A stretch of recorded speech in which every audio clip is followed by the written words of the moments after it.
probably this one practice, like, bro, he was just kicking everybody out left and right.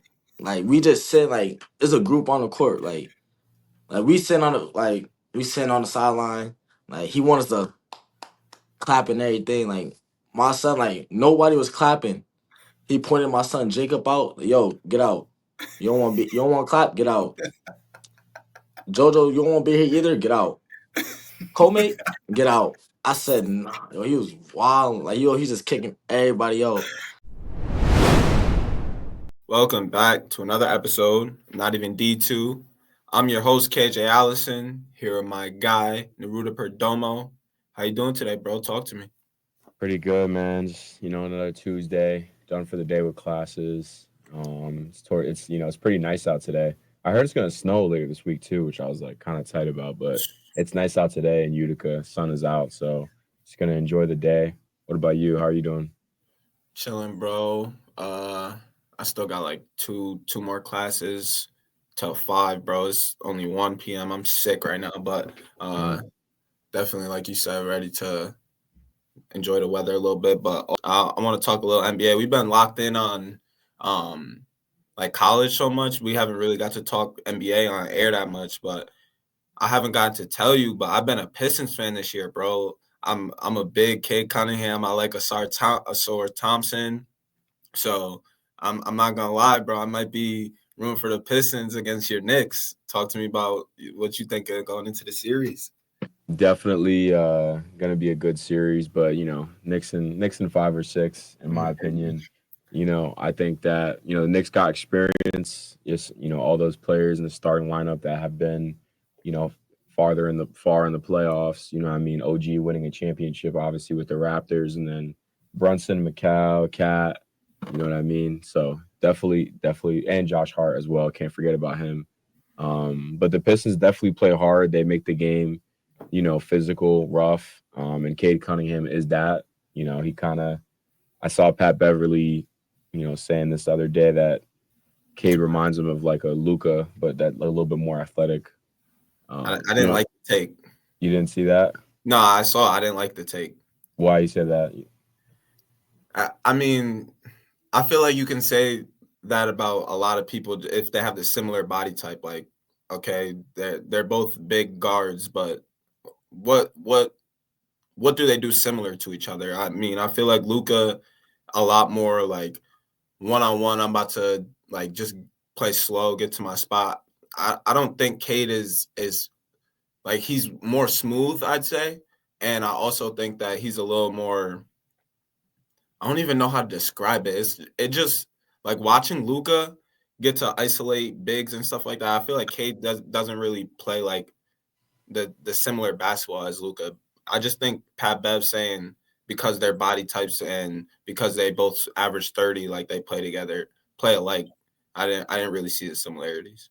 I could see like just Cade being like really physical on the ball, like on drives and stuff, and like just how he's like also controlling the game because you see his stat line, like he'll finish with like 37-6 or something like that, like around that stat line. So Thanks.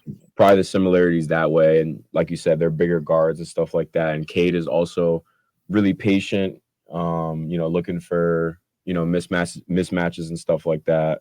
I actually got some of his film playing right now, but yeah. So I think that it's gonna be a good series. I'm excited for it. Yo, Really, I got a question for you. Bill Simmons been saying this like early rounds. You got to pick, especially this year, like in the West, especially. But you got to pick the team that has the best player. So I'm curious, who would you take if it's Brunson or Cade?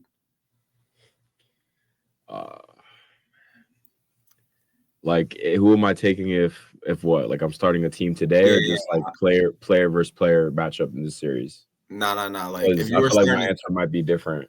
all right, if you were starting a team, I want to hear that. I would start Cade. I would start with Cade just because he's like a bigger guard. He's younger and like he can attack literally any mismatch on the floor. Brunson, it's a little bit harder for him to do that.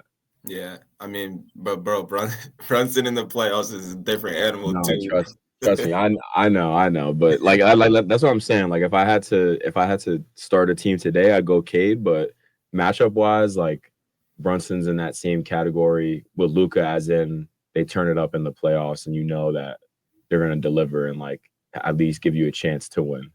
Yo, So I've been a Cade fan. Like, I got his jersey, and also anybody who thinks I'm capping just because he's been killing, I got his jersey, and like, I'm excited for him to be on this stage, bro, because not many people, even until probably like a few weeks ago, not many people were talking about Cade Cunningham. So I think it's gonna be a great series. I was excited when the news came out that this was round one, but I don't want to talk about your bum ass Knicks no more, bro. I want to. you worried about them Thunder over there? Talking I about want the to talk Knicks. about the 2025 NBA champs, Oklahoma City Thunder. I don't know, bro. Like, the West is so tough. Like, we could see the Warriors first round. That's so scary. It's Wardell, Stephen Curry on the other side. But to be honest, bro, any matchup we have was going to be a dog. Like, teams Yeah, in the West are just so good. I wasn't like, I'm not scared of any team. yeah. I'm acting like I'm on the Thunder, but if you've been listening, you know I'm like passionate about the Thunder. So I think, bro, Shea MVP. We got the best defense in the league. You making a face, but bro, He might not win it though. You think he's gonna win it, Shay? bro, I think he's good enough to win it. Yeah. I do still have questions about our supporting cast, but I think last year, like, seeing Jalen Williams and Chet not really have their best stuff, I think that motivated them a lot this year, and the offseason pickups we had with iHeart and Stolen from Your Knicks, but Caruso, like, I really just enjoyed watching this team throughout this year. It's gonna be a tough series regardless who we get round one, but I'm saying Thunder in 5 in every series, bro.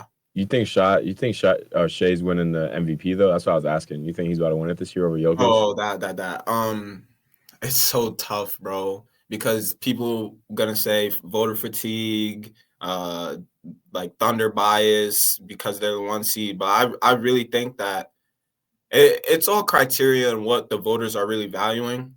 Because I listen to a lot of podcasts that talk about like who should win the MVP and stuff. I think it's definitely you have a case for either. If I had a vote, I would say Shea.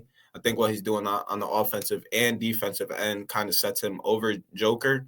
And when Joker's like dominant, it's still the Nuggets are. I don't know if this is a slight against him, but like they still lose games when 60-point triple double and you're losing. Like, that shouldn't be. It still holds value, but it shouldn't be valued the way that it is. When Shea's having like a 45 piece, it's like, yo, I can't do anything with the Thunder because Shea is just like he's scoring on me every single time and also getting steals, blocks on the other end. So I want to have a detailed discussion on the MVP next episode, but this has already been a long intro and we didn't even talk about today when we talking with Dejour Reaves. Dejour, really my guy. I've been connected kind of like from afar on IG or whatever social media for a few years now, but we never really like chopped it or nothing. So it was mad cool just getting him on the pod, talking to him. And bro's had a really interesting story. Like, killed at how do you say it again? Corcoran, yeah. He was killing at Corcoran, but didn't have any looks going into college. So he went to JUCO, played at Trinidad State, was killing. They won the region back-to-back years at Trinidad State. He was averaging like 20, and then committed to Northern Colorado Division I, playing in the Big Sky. And I mean that conference is low major, but he was still getting after it, bro. Like, I don't remember how much he averaged, but good enough to put his name in the portal, and just played another year of college basketball at Iona, playing for our guy Tobin Anderson. I want to get your thoughts on that too, but it was just a really good conversation. So talk to me about Dejour in this episode. Yeah, shout out Dejour for getting on the pod. Definitely a great conversation with bro. We talked a lot about just his, like you said, his coming up from Syracuse, kind of betting on himself, going JUCO because he wasn't getting the interest or offers that he wanted. Finally getting that offer, having to go to, Northern Colorado for a year and then going back in the portal again and trying to find the next home. And then just his journey with Tobin this year. And, it was cool just to hear, obviously we love Tobin over here on this side, but just like a guy interview a player that played for him, and just to hear the admiration that he has for him, like, okay, yeah, like we're not like, yeah, we're right to support this guy. This, like, Coach Anderson is about the right things. And, you know, Iona, it's a tough situation, man. Like, in my opinion, like, they had a good year, bro. Like, they made it to the conference championship, right, of the MAAC. And, you know, Dejour had a good year himself. He averaged 17 a game on almost 45% shooting, right? Seeing here on ESPN, he was top 100 in the country in scoring, which is like pretty tough, honestly, for the amount of, amount of players that are out there. But definitely a really good year for him and Iona. And it was tough to see, you know, Tobin leave Iona like that and then firing him, because I really felt like they were going to build something special over there. Like, he finally had, you know, a couple of his dudes that he could really build a program around with, you know, Dejour, Adam, right? Like, those two guards are really good to have going into the future. And, you know, I really felt like maybe if they had made the NCAA tournament this year, bro, I don't know, they probably would have played Duke, so it would have been, you know, a tough matchup. But still, like, again, Coach Anderson back in the tournament, like, you never know what can happen. No, facts. So, but yeah, it was a great conversation with bro. Just, you know, hearing his story, hearing another one of those guys that just bet on himself and, you know, made it to a position where he could take care of the fam and, you know, hopefully reach his dreams of making the NBA. Nah, yeah. Dejour is a small guard and gets after it, bro. Like, can score it at all three levels. Like, you would think he's like a 6'3" guard, how he be getting to the rim and finishing over dudes. But you put up the X, like, yeah, he can guard too, playing 94 feet under Tobin's system. But it's interesting, like, low majors making the decision like Iona just did, like, I'm going to fire my coach because we want to go get a guy who's had maybe more NBA experience. But I think what's going to help mid or low majors with NIL and stuff like that is building camaraderie in the, like, locker room. And because you can't really compete at a low major with the SECs, the Big 12s, ACC. You're like, the money's just never going to be there. So what can you differentiate yourself? And that's by building team chemistry, getting the locker room tight. So when you're moved from Patino to Tobin, new team, then Tobin gets a year under his belt. He has to bring in a whole new team. Like, now I can get recruit who I want, da-da-da. And then the following year, then you go get an NBA guy, and he's going to get a whole new team.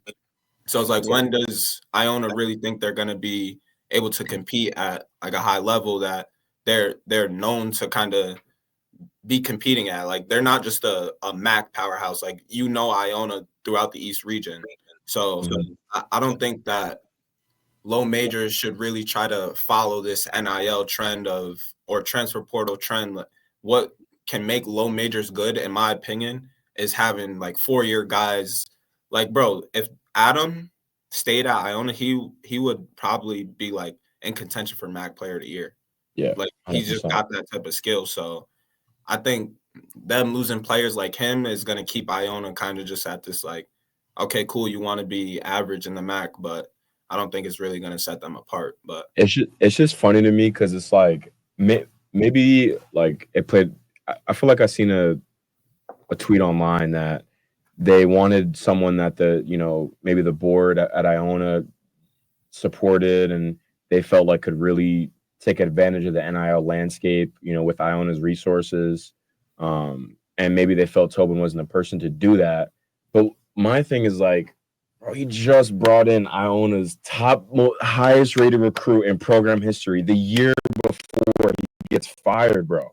The year before he gets fired. So you're telling me you don't think that he could bring in these guys and use, like, NIL at Iona to bring in top talent? Like, come on, bro. I'm not hearing that, bro. You know what I mean? So I really don't know what they was thinking. You know what I'm saying? I'm not really trying to talk down Iona too, because, you never want to do that. Obviously, you know, they had a D3 kid commit there recently. This kid from Brandeis, Toby. You know what I mean? So I want to see him do well because he's a D3 guy. But it's definitely, like, it was tough to hear, bro. Because, like I said in the episode, we rocked with Coach Anderson all the way over here, and it was definitely hurt to hear that. But I want to build off your point real quick, just talking about, like, lower mid majors not following suit. Like, you're right. Like, they got to build a culture. They got to build an environment where players feel like they can come back and really enjoy enjoy being there with the team, but two, like, have a chance to really win. like for example, Amari Monroe from Quinnipiac, the MAC Player of the Year this year, right? Like he entered the portal. They said he had UConn, Rutgers, Kansas, all in his body, but he decided to come back to Quinnipiac for another year because he felt like he had unfinished business. And same thing with Dejour. He was about to come back too for another year because they felt like they had unfinished business. So creating a culture, within your program where guys feel like they can succeed and compete at the highest level is really what you want at the end of the day. Because yeah, you can make all the money in the world, but also college too. It's about building the experiences and also in a sense preparing you for the pros too. Yeah. And one last thing, bro, but people acting like, all right, so maybe if you want to go with that, Tobin can't recruit in the portal or whatever. He can't bring in the highest major guys. Bro, he has an eye for the game. Like, you look at the guys at Stack when they went to FDU, like, it wasn't no big transition for them. They walked on the scene and given Zach Edey and Purdue hell. So it doesn't matter that he can't. FAU too. FAU too. That Yeah, that yeah, that year. like what's the kid's name? The small guard. Dimitri Roberts, I think from Yeah, FDU. Dimitri. Like he looked like one of the best guards in the country that year, Yeah. and that's a D2 kid, someone that wasn't getting any Division I looks. And it's similar with Dejour. Like, okay, maybe he doesn't have high major looks, but Tobin sees like, oh, under my system, if I'm letting him rock, he can be a all conference player that's making noise. So it's just interesting, but we don't want to make this too long. Definitely gotta chop it more off air about the situation, but definitely subscribe, like the episode, and let's hear from our guy Dejour Reaves.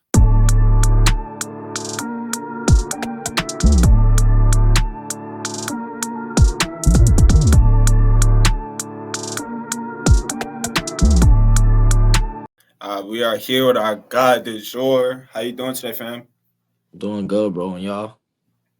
Doing good, bro. Appreciate you getting on. Appreciate y'all for having me. For sure, bro. For sure. Excited to talk to you. I know we was talking a little bit about it off air, but just tell the viewers like what you've been going through the last couple of weeks, what your plan is for the next couple of weeks. Talk to us. So yeah, into the transfer portal like right after Tobin got fired. So I just been talking to schools, setting up visits, and just hoping for the best out of all these visits that I go to. No, yeah. I want to hold this convo a little bit later, Ruta, my fault, but I want to talk about something. So Ramadan just ended. I be seeing all the guys posting like, how you pronounce this, like Eid. Eid Mubarak. Yeah, yes. All the guys getting good fits on, posting on IG. So one, I want you to talk about like when you got introduced to like practicing Muslim or being a Muslim, and then like Ramadan in general, Eid, all that. So let's just have that religion convo. So I got like introduced or like being around it when I was in like my 11th grade year in high school. I got a lot of friends like going up to the same schools that I went to. So they just telling me like the small things about it, the religion, and then I had an uncle who had converted. Like I'm not sure like the exact time he converted, but he converted like a few years before I did. So he just telling me like all the small things, like how Muslims don't judge and everything. So like I was doing like Eid. I wouldn't fast because I didn't know nothing about fasting. So I just like go to Eid and see everybody come together and stuff like that. So like it kind of drew my attention. So once like I started learning more and more, like as time went on, I just really felt like all right, this may be something that I want to do, get closer to God without like being forced into something. So that's really was it for real for me. Bro, I'm kind of wondering. So I don't want to sound ignorant, but so during Ramadan, you have to fast, right? Yeah, So when you first started fasting, like just talk about that experience, like because you were also still playing basketball too, like working out and stuff like that. So yeah. just talk about that experience. So the first year, like I started like fasting, it was like the season was over. This when I started Hmm. in JUCO. So I converted my first year after Trinidad State. That was my first year, but that's like I converted in like April. So the season was over. So I didn't really get to fast. So that next year I fasted, but once again the season was over. So this year was my first year actually playing basketball and fasting. Because each year it moves up 10 days on the calendar. So Okay. this year it was March 1st. So next year is gonna be somewhere in February, like towards the end. So Mhm. this year it was kind of, I'll say it was kind of hard at first because I wasn't used to it. But I had teammates. I had Adam, Komei, and Yafet, and then our trainer Mo. They all was Muslim, so they was born into it. So just having them around me and like telling me like, yo, you could do this.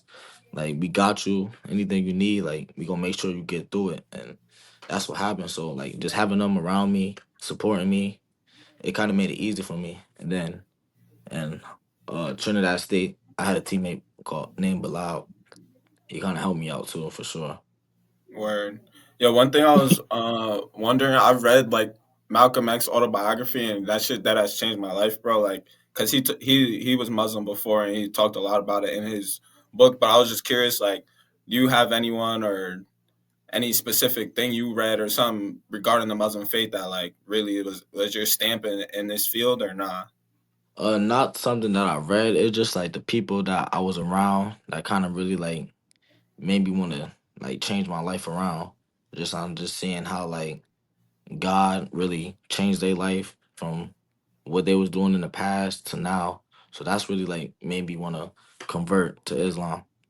Yeah, word. I mean, shout out to all my brothers and sisters practicing Islam, and I want to talk a little bit some basketball, but not like on court things about the Tobin situation, bro. Mhm. Because I think it was during the season I seen uh, you post or accepted a collab, whatever, and you was saying like I'm coming back to Iona next year. It seemed like vibes are high in Iona. You guys were starting to win in conference. Everything's going good. Y'all made the championship in the MAAC, and then Tobin got fired like soon after y'all lost, and it kind of like on the internet it seemed like everybody was surprised, but with NIL and college landscape, like should just be going crazy. So I'm just curious, like, what's your thoughts if you could walk us through like how it affected you, your relationship with Tobin, all that. I so like before like my senior night was coming up, like me and all the coaches, we had like a sit down in the office, just like asking. They was asking me like, what's my thoughts on coming back and everything, because like NIL, people get offered like a lot of money and stuff like that, and I was just telling them like, I ain't really seeking to go chase a big bag and not being able to play for my last year. So I was like, yeah, I got high hopes on coming back because from the beginning, TA he kept it a buck with me from the jump. Like everything he said was true. Like I was gonna come in, be the man, be able to do what I want to do, and win at the same time. So like I definitely want to come back. So I senior night, the senior day, I postponed it. I made the video like the day before, and then spread the news with the whole Iona. So everybody was happy. Like yeah, high hopes coming back next year. We thought we was gonna win it this year, but knowing that like once I said I was coming back, I know a lot of the guys thought of coming back for sure. So like just just that like in general, like everybody was happy, high hopes on next year, and then once we lost that chip, like Tobin, the next day after the chip, he had us on the Zoom meeting. He was like, "Nah, he just got fired." Like the whole coaching staff, and then like everybody was like shocked. Like everybody like we didn't have no words to say because it was like we can't believe it. Like it was just crazy all over, man. No, yeah, that show definitely was crazy, and I feel like Iona. I mean, they obviously they try and do what's best for the university. They got their own thought process, but they ain't Yeah, really think about how it was gonna affect like the basketball team because after like you enter the portal, and then Adam entered the portal, and it's a trickle effect because now the new coach they brought in, he gonna have to get a whole new roster basically. So it's yeah, definitely a complicated situation that's interesting to talk about. yeah. Then it's like you got 15 new players 3 years in a row, so it's like it's really hard to win when you like every year you gotta make a new team over and over, build chemistry, start all over from the jump. So it's like I don't know how many times they could really think about doing that over and over. Nah, for sure. Because like you think about it, like so Tobin's first year he got there, right? He had to build a whole new team because all of Patino's guys left, right? And then that Yeah. team left, and then he brought in y'all, and y'all had a good year, bro. Like you know what I mean? Y'all made a run that second half of the season, made it to the MAAC championship. So now he has all you guys like committed to coming back because you see what TA trying to build, you see the vision, you know what I mean? And like the athletic department just kind of let him go like that. It was like I was like I went to y'all games and we had him on the pod and stuff like that, and I was hurt by it seeing that shit, bro, because like it was just whack the way it ended, and I know you probably feel the same, bro. It's crazy. Hell yeah, bro. That shit made me like, man, I definitely can't come back after that. Like they slime my mans out for no reason. Yeah, I was like, word. yeah, But my son TA gonna be good. We was talking off air. He got himself situated. So shout out to my guy for sure. that's a fact. Shout out to my son TA, man. For sure, for sure. He's a like you said, he's a legend in this basketball shit, and they're not gonna be able to take him away for long. So That's he a back in fact. it for sure. He back in it for sure. I want to talk about this year for you, bro. Just you was killing this year, obviously. I mean, but I want to specifically talk about really the conference. The MAC was super competitive this year, just like 1 through 5, 1 through 6. I feel Yeah. like we're all like really good teams, right? So just I want to hear your favorite matchups in terms of teams this year for yourself, and also like players too that you were like, okay, like I'm getting ready to play against them tonight. For teams, I'm gonna start with Quinnipiac. Mm. I like Quinnipiac. Who else? Um, why Manhattan too. Manhattan why too. why those two teams? Cause Quinnipiac, they like more of a bigger, stronger team than most of the teams in the MAC, and then like everybody like 1 through 5, they all could score. Like they Yeah, all could score, guard, rebound. So like each time we played them, like it was a tough game. It was like, nah, this one gonna be easy. Just cause we was at the crib, we was up like 15 at the crib the first time we played them. They just came back because they just toughness. They all been there before. So like that definitely was one of my favorite matchups for sure as a team. Word. what about player wise? Yeah. Player, uh, my son Monroe. Facts. What's it called? I think I seen like you might have commented or something under Buck Clark's IG Yeah, post. That shit man's, or it was just like y'all met through the Mac. like just met through the Mac. Like yeah, he definitely the second one for sure. No, yeah, but Yeah, went crazy this year. You think he about to turn up at Seton Hall? yeah, most definitely. He got a good coach like for like small guards like him himself. So I Mm-hmm. definitely believe my son gonna buck out over there for sure. No, that's tough. Yo, I was wondering, like, you always were good at rebound. Like, looking at your stats, I don't think you averaged less than like 6 rebounds throughout like Mhm. your college career. But I was curious, like, how it was for you playing in Tobin's system, bro, because it's like mad hectic. You playing 94 feet every play. But he Yeah. giving you that freedom on offense. So just talk about like playing his system, being a dog. Yeah, like TA, like you said, like we playing 94 feet majority of the game. But like throughout time he started to switch it up because like it was kind of draining us and like he said we wasn't like throughout the whole year he said we wasn't like bad shooters. We just taking bad shots. And I feel like Mm. that all came down from like us being tired on defense. So like now we just like now we just chucking some BS up. So, but like you saying, like TA, he just gave me the confidence to go out there and be myself. Like he seen what I did my previous years, just like when I had the freedom to go out there, rebound, score. Just him giving me the confidence. Like, I feel like I could do anything out there for real. Nah, that's tough, bro. Go ahead, bro. Bro, I was gonna say, so I went to the Siena game. Like me and my team went. Like I went with Hagen. Like we chopped it up with you after the game, and at the end of that stretch, like Tobin just kept running the same play over and over again, and you were involved in it. I forget the exact play. It might have been like it was definitely a ball screen or something like that, and then action on the other side. Oh Um, yeah, I think it was like a ghost screen. Like I just run up, set a ghost at him. He get downhill. If he don't got nothing, he just kick it back out to me, and then I'll try to Right. make a play off that. Yeah, Facts. definitely. I was gonna say he kept going to that, and it just shows the amount of trust that he really had in you at the end of the day. But bro, did you play for? I'm pretty sure you played Team Swish, right? Yeah. Yeah, bro. I want to talk about that a little bit because I played. I think it was the year after you. I played with them, and that shit lit, bro. Like the guys one is all cool as hell, but Uh, you know, the trips and stuff we getting paid for, going on PJs to Vegas and shit, bro. Just talk bro. about playing Team Switch, but also like, was Coach Carr coaching y'all? Coach Carr, he'll be there sometimes. But that's my guy, bro. So just Yeah. talk about that experience. Nah, Team Swish, bro. That it definitely was lit. Like all the guys, like I made long term friendships after with Team Swish from people from all over, like Coach Carr, Coach Frank. Like them definitely my guys for sure. They always definitely gave me confidence, and my son Coach Mickey. I can't forget about him. Well, yeah, like once I joined, like they gave me the ultimate confidence in myself to go out there be myself, and then the teammates as well, like my son Keymore, Tanner, Hagan, Nah, Zay.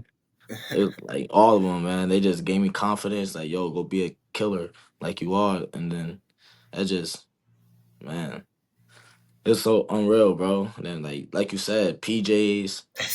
I ain't never been on no PJ till I met Team Swish.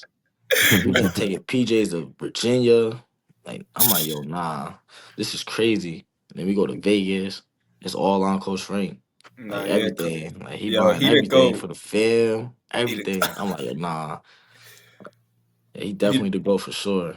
yeah, bro. Bro, I was gonna say Hagen told me some stories about when y'all went to Vegas, bro. It sounded like a good time, bro. Oh man. Man, what happens to Vegas stays in Vegas, Yeah, man. nah, that's funny as hell, bro. Definitely shout out to Coach Tedesco though. He did a lot for me and the fam, like all like what you saying, bro. Just shout out to him and Tanner. But yeah, I want to rewind a little bit to your high school days. You went to How you pronounce it? Corcoran? Corcoran. Corcoran. I'm Yeah. bad at pronouncing shit, but Corcoran, bro. And I think this is the first time I seen you hoop, but it was at Catholic High. You was playing against Troy High. I don't know if you remember the Yeah, I game, but remember that game. That was my because junior year. yeah, because Troy was nice that year, and like I heard they played a team from Q, so that's pretty nice. And y'all was lit, bro. And that year y'all won states, right? Nah, see, that year we we were supposed to. We were supposed to win the whole thing. We lost like maybe like 2 games at the max. Mm-hmm. But yeah, we lost semifinals. But that year we were supposed to win. Next year we won sectionals my Oh, senior year. okay, word. Well, either way, like you was going crazy, bro. I'm looking at it. You averaged almost 27 points per game, which is OD. You school's all-time leading scorer. So Yeah. just talk about like what recruitment was like out of high school, and then why ultimately you decided to go to the JUCO route to Trinidad State. So out of high school, I didn't have no recruitment. So like I didn't have no schools. Only school that like ever betted on me was Lemoyne. Shout out my son, Coach Champion. Like he was the only coach that was like truly rocking with me from the jump. Like he seen like the potential I had from high school, and he's still like believing in me now. So like, shout out to Coach Champion for real. Like that was definitely one of the only coaches to recruit me heavy and believe in me. So like, I'm like, I thought I was better than what I was. Like, cause they was D2 at the time, so I thought I was like better than like D2. So I'm like, nah, I ain't trying to go D2. I'm trying to go like straight D1. So like that wasn't working out. So I was like, it's either Lemoyne or JUCO. So I'm like, I'm gonna just take the JUCO route. I'm gonna just take the long route, and hopefully I get to where I want to get to. So that's really what it is. Like I ain't have no recruitment throughout my whole 4 years besides Lemoyne. It's kind of interesting, bro. Like you had like a D2 offer, and Lemoyne is a good school. Like they was D2 at the time. They was good in the NE10, but like you kind of bet on yourself, bro. You were like, nah, I'm gonna go do this JUCO thing, which JUCO is a grind, bro. I mean, we could talk about it too, like what type of player, what type of person you need to be to get through JUCO. You know what I mean? And you did it, bro. You know what I mean? Yeah, bro, JUCO is definitely 101. That grind is different. You don't got all the help like the universities got. Like you don't got managers that's gonna help you, late night workouts, come rebound for you. You ain't got none of that. You ain't got no strengthening coach. Like my JUCO, we ain't have a trainer my whole first year at Trinidad State. So it's like you really in there for yourself. Like our coaches, like my son, Coach Foda, like he really was like taping our ankles before games and Nah, everything that's just because we ain't crazy. have no trainer. Like we got ice bath our own self, like put ice in it, do all that extra stuff. So that JUCO grind is different. And then you got the calf, but it's limited meals. So like you really ain't got nothing in there. You know, you got the little pizzas, the pizza stand, and like the regular food, but that's really it. Yeah. And then like where I was at, you got limited eats. You only got fast food like McDonald's, Burger King, Taco Bell, maybe and Domino's. I eat Domino's every night at JUCO. That's bad East game. Nah, that's the best pizza spot like ever, bro. Nah, Pizza that's Hut, horrible. Pizza Hut trash. way better than Domino's. Stop it. Domino's, I, handmade pan, bro. I'm telling you. nah, Domino's definitely is tough. I don't know if I could jack it's the best pizza ever though, but I'm jacking this the best. Just cause it's from right. JUCO, like man, I'm telling you, if you would've like had it from JUCO, like you can't go like you always gonna go back to that. Mm, I feel you. I feel you. But I was gonna say like I heard your brother he's going to Trinidad State next year, right? Or is he already there now? So my brother, I got two brothers that's there right now. So I Okay. got my little brother, he a sophomore right now, so he about to graduate from there. And hopefully go D1 as we plan. And then I got my baby brother on my dad's side. He there now, he a freshman, but he was hurt. So he had a red shirt this year. So he got 2 more years there. So I mean, I was gonna say like the proof is in the pudding. Like they do put out a lot of good players. Like I'm pretty sure they just had another Quinnipiac commit this year. yeah, Latif, I think that's his name. yeah, my Um, son Latif. yeah, he's tough, and then Hagen told me your little brother's tough too. So, obviously Yeah, that grind is working. You know what I mean? yeah, definitely that Um, junior grind, definitely working for sure. and talking about this grind, you're kind of getting rewarded for it now, bro. With the recent JUCO rulings, right? Hmm. Like now you have this extra year of eligibility where you can even help your chance even more to go play, hopefully NBA, what I'm saying, make this a career. So what are your opinions on it? Just the recent JUCO rulings. Obviously they're gonna be positive, but just what was your reaction to? Once I heard that, like, man, I couldn't stop. Like, I was like crying tears of joy for real. Just knowing that I got like an extra year to go out there and be myself again and hopefully make some more money with this NIL and stuff and like help out my family like whenever Mhm. they need it. So like just hearing that, I definitely was excited. Like I couldn't stop smiling like throughout the whole day. And TA the one that told me that too. Like he was the first one to tell me that like yo, Day, you got an extra year, so like make the best of it for real. So that's why I decided I was like gonna go back. So like once I heard that though, it was one of the moments for sure. And then like hearing that, I'm glad that JUCO players getting that extra year. Cause I know like this transfer portal is hard to get recruited like to the places that you want to go to. Just like cause everybody high major is like most likely entering the portal. So like now you really gotta wait just to see what's gonna open up and like so just hearing that making I'm glad for everybody. You know, it might take long, it might not, but you just gotta continue to bet on yourself, and then everything gonna work out at the end for real. Yo, I low key have like this is the last thing we'll talk about before we take a quick break, but Yeah. I have a slight problem with it just because it's acting as if JUCO's like not real college or it's not real hoop, and it's giving Yeah, players like an extra 4 years to now go play college basketball when they already yeah. had 2 years. So I was wondering if you think like if you agree with that or if you think the opposite, like nah, the players deserve an extra 4 years because JUCO is dot dot dot like whatever the case may be.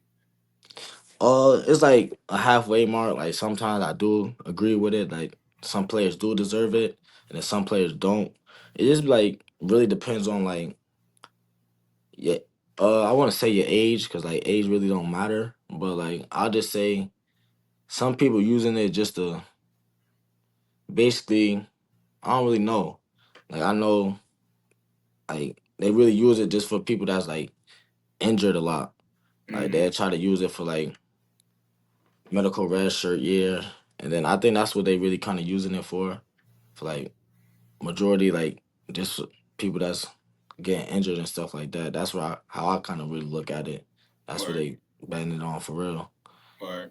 Well, we got a lot more to talk about your year at Northern Colorado, Iona, and what's next for Dejour Reaves. So stay with us while we take a quick break. All right, we back with Dejour Reaves, not even D2 podcast. So Trinidad State is in Colorado, if I'm not mistaken, bro. Yeah, So you moved all the way from Syracuse to Colorado, and then you committed to Northern Colorado. So you was in Colorado for a minute. yeah. So just so just talk about your experience, bro. You know, you killed at Northern Colorado. You guys had a good season, 19-11, second in conference. So what do you remember about that one year, bro? I remembered a lot. Like I had players like St. Thomas, like who really was like he started at in the A10, so like he kind of seen a lot. So like I was just asking him like little small minor things like to what he see that I could do better as like a leader or as like just a scorer in general. And then like I had coaches too, like my son DC, he our what is it? He one of our coaches that just worked everybody out. So like Player Like player development. he development? yeah, player development. So he was like best friends with Dame Lillard. He still is to this day. So like, I was just asking him small questions like how do like Dame Lillard get out of like a shooting slump? Like what's the mindset going into the next game once you got like a shooting slump? So he was just teaching me like the small little minor things to like help me get out my head sometimes. No, that's tough. I mean, you was killing like you was Big Sky 13, bro.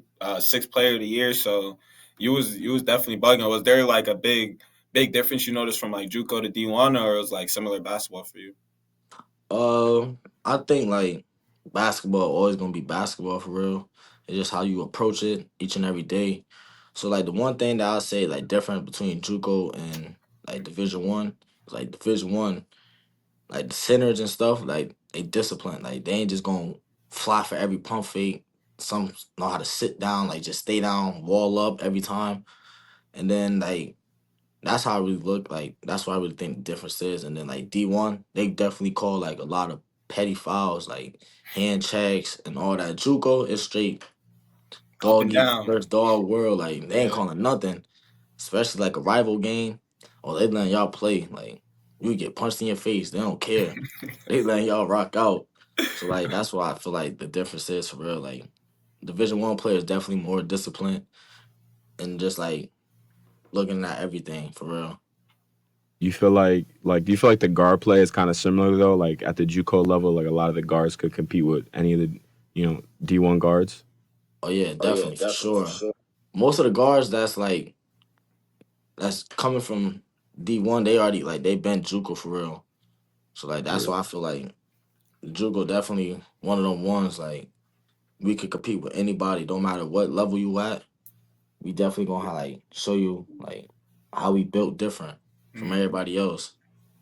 100%. I mean, I met a lot of, we've talked to JUCO players in the pod, but some of my friends, have done the JUCO route, and they're some of the better players that I know. You know what I mean? And they work for a lot of what they have too. Like my boy Rob Brown. He's from Albany. Like he went to Niagara for a year, then JUCO for a year, and now he's reaping the benefits. He killed at Nichols. He got one more year left. You know what I mean, to go kill.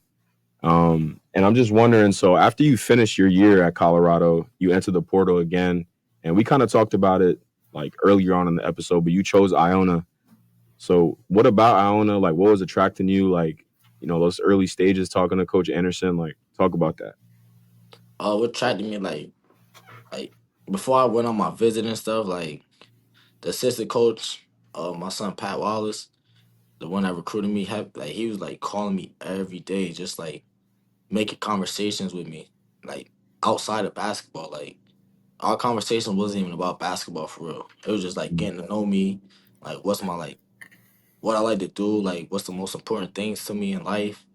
It's just like stuff like that really means a lot to me. Like I can't play for like coaches that just only focus on basketball. Like if it's ain't basketball, they don't really care. That's why I feel like that kind of drew me to Iona than any more schools than that I had. And then like same thing with Coach TA. He flew out. Ain't no coach ever flew out to come meet me in person. And we went out to eat and we just talking about life in general. Like put basketball to the side. Let's have like a real conversation outside of that.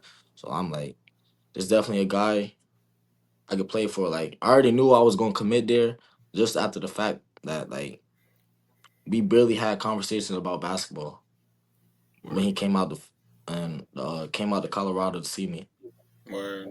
I mean, that's another thing that I don't think Iona really took into consideration is Tobin, like, he been at different divisions. He understands how important like relationships are. It's not even just, Mm. oh, let me go recruit this guy in the portal because he nice at ball. It's like I'm actually like he wanted to see the best for Dejour Reaves. He didn't care like obviously basketball was in the picture, but he wanted to know you as a person, get help you out, help your family out, all that. So TA, good guy, and that makes sense. But yo, bro, you was like you had a really good year at Iona this year. You averaged 17 a game, over 5 rebounds as a small guard. You was getting after it on the defensive end. So you entered the portal, obviously. We talked about that. I'm kind of curious, like who you been hearing from, what type of schools, who you got about to go visit. Talk to me about that. The schools that I'm about to go visit, uh, Fordham, Bowling Green, Saint, Barbara. It's That's tough. like the only three that like I know for sure that I'm gonna visit. I know I got a couple other schools that I might consider about visiting, but like I know them three for sure. Word. And I don't know too much about Bowling Green or Santa Barbara. Like, obviously, I know them as a school, but not their play style. But Yeah, Fordham, they had like a small guard who was going crazy. So that I don't know if that goes in, like, if you doing past research, but yeah. like that's small guard. It looked like that coach know what he doing. He's from Villanova. Is that? I think so. But in this, like the coach now, they got a new coach. So he from UC. He from UC Riverside.